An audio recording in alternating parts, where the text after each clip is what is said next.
The pick is in for the Pittsburgh Steelers' final selection in the 2024 NFL Draft.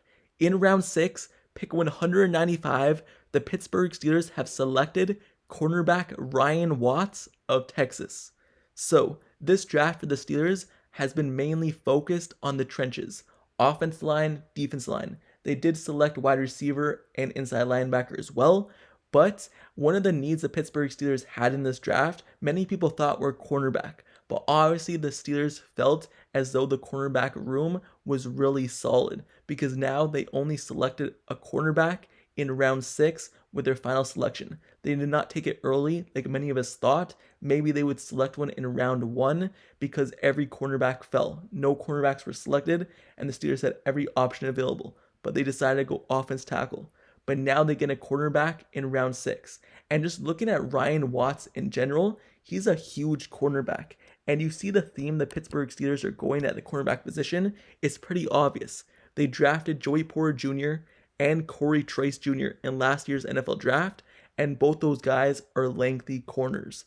And once again, they get a lengthy cornerback in Ryan Watts, who stands at 6'3", 208 pounds, his arm length being 34 1/2 inches, his hand size being 9 3/8 inches. Looking at Ryan Watts' accomplishments throughout his career, he made all Big 12 honorable mention in 2022. So, what will he provide to the Pittsburgh Steelers? What does he do well on the football field? Well, Ryan Watts possesses the ideal length and athleticism to develop into a starting caliber zone cornerback in the NFL. He's a 4.53 second 40-yard dash time as well. So his strengths, like I said, his length and size, and he has fluid movements for his size as well. And also, he's very competitive at the catch point, being disruptive in pass breakups and interceptions. Some concerns, however, in his game, and the reason why he was drafted in the 6th round and not earlier, is sometimes he's inconsistent in his technique. And just looking at his best film, most of his best work has come in a zone defense, not really man-to-man, in which many NFL teams and the Pittsburgh Steelers like doing at the next level. So those are his concerns. But just looking at Ryan Watts' film and what he has done over his career, well, first off, he started at Ohio State before transferring to Texas. But at Texas, Watts provided to be a reliable and productive cornerback who made plays in both pass coverage and the run game, using his size and fluid movements to his advantage to make plays on the defense. Looking at his pass coverage just in general, Watt's best reps, like I said, come in the zone defense, where he appeared to check the length, the height, the athletic thresholds to stay in phase with receivers and disrupt their ability to catch the ball and get open. What Watts does is he does a good job at tracking the deep ball and utilizes his length to his advantage to be able to meet the wide receiver at the catch point and disrupt and break up passes. In today's NFL, it's very hard to cover wide receivers, especially with how fast they are and with how quick they get open and how explosive offenses are stacking up at the wide receiver position. And when you're able to maybe not just use your speed to your advantage, but also use your kind of arm length to your advantage, that's huge at the next level. Because one little mistake can make a big difference. And when you could get your arm in there to disrupt the ball and break it up, that's a very good thing. So looking at that, like I said, he utilizes his length to his advantage.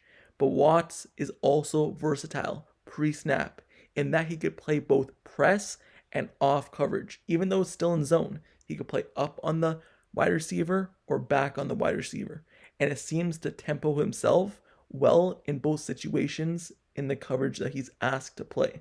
But sometimes you have to think about it like this. If the defense is and the coach are telling you to play zone, the film, just because it shows that you're a zone coverage corner, doesn't mean that you can't play man. You're just being asked to do what the coach is telling you to do. And obviously, you're going to do it to the best of your ability. And so, if he's asked to play zone in that defense, and he did it at a really high level, how are you going to penalize him saying that he can't play man? You're just going based off what the coach tells you to. Yes, you would like to see it more on film, but he's doing what he's asked to do.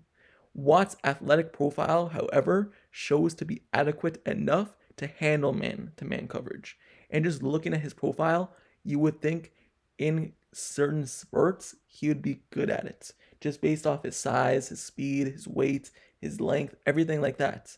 And Watts has a fluid hip movements, as we've seen in the zone coverage that he plays, to mirror and match receivers in and out of breaks. So you would think it would transfer to man coverage as well, just projecting him at the next level. There is a limit to Watt's ability to consistently do this at a high level. However, obviously with quicker and shiftier receivers, usually bigger cornerbacks or bigger guys, it feels as though the smaller shifty guys can separate very easily when running routes, but we're going to have to wait and see with that. We said the same thing with Joey Porter Jr. That's what the main thing was on him as well. Would he be able to keep up with the shiftier wide receivers? Well, he did so in his first season. So looking at Watts once again, he is best served as a matchup player who locks onto receivers who have similar size or athletic profiles as him. Against the run, looking at what Watts has done, Watts is a willing and effective tackler. He can trigger from depth and play downhill to make the tackles. He is really great at reads, and he's a player who, based on formation, can play some safety as well, playing in the high zone and then coming down to make the tackle, coming down to make plays on the football. So he's a player who isn't afraid to get his head dirty and kind of come up and make tackles. And that's a really great thing to see because the Pittsburgh Steelers love using their cornerbacks in tackling situations and sometimes even blitzing off of the slot. So that's what Watts could do at a very high level NFL. Those are his concerns, and he just fits the mold perfect, just like I said, with what the Pittsburgh Steelers are trying to do at the cornerback position. You look at the cornerbacks that they got in the past few years, like I said, Corey Trice, Joey Porter Jr., and even when they had James Pierre here, they're all lengthy cornerbacks, and now they get the same thing with Ryan Watts. And now you look at the Steelers' cornerback room, it's kind of filled. Unless they go out and add someone in free agency or add someone via trade or even undrafted guys, it looks like the cornerback room is filled for the Pittsburgh Steelers. They have Dante Jackson and Joey Porter Jr. as the starters. They have Corey Trice and Rush as the backups alongside Ryan Watts now. Maybe the Pittsburgh Steelers, they go out and sign Cameron Sutton. Maybe they bring back Patrick Peterson. Who knows? But those are the 5 guys as of right now who look like they're going to make the final roster unless something drastic happens.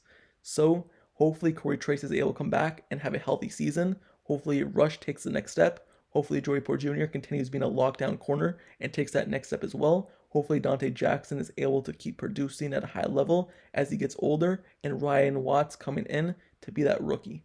So the Pittsburgh Steelers, their final selection in this year's draft, unless they somehow trade back into the draft in the 7th round, as of right now, this looks like the final pick. Round 6, 195, the Steelers have selected cornerback Ryan Watts. This is the player profile on him, everything that he does well, everything he has concerns about. So if you like this draft profile, make sure you subscribe to the channel, turn on notifications, and also like this video. I've covered everything so far with this draft, and it's not done yet. The offseason is not done. There's still undrafted guys to be signed and new players to be introduced, and I'll continue covering it. Also, let me know down in the comments below your thoughts on Ryan Watts and what he could bring to this team. Do you believe the Steelers should have selected cornerback earlier in the draft, or do you just like the selection now at this point? Also, let me know your thoughts down in the comments below about this draft in the entirety. Do you like every single selection? And what would you grade this pick and just the draft overall? So, I'll see you guys all later. Till the next video, I'm out. Peace.